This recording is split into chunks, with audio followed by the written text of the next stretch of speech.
যেটুক আমাদের স্কারসিটিটা আপনারা জানেনই, আমরা যাতে সবকিছুই চলে সেইটা আমরা দেখা দরকার।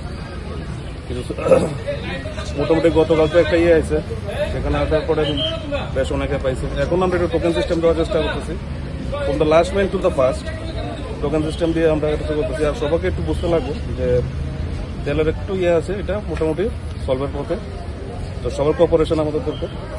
আচ্ছা স্যার, এই যে এই স্বাভাবিক হওয়ার কোন সময় যতটুকু আমরা খবর পাইছি যে একটা ট্রায়াল রান স্টার্ট হইব, যাতে রোড ক্লিয়ারেন্সের ব্যাপারে, এবং আশা করি আমরা খুব সহসা এবিলিটি হয়ে যাবে।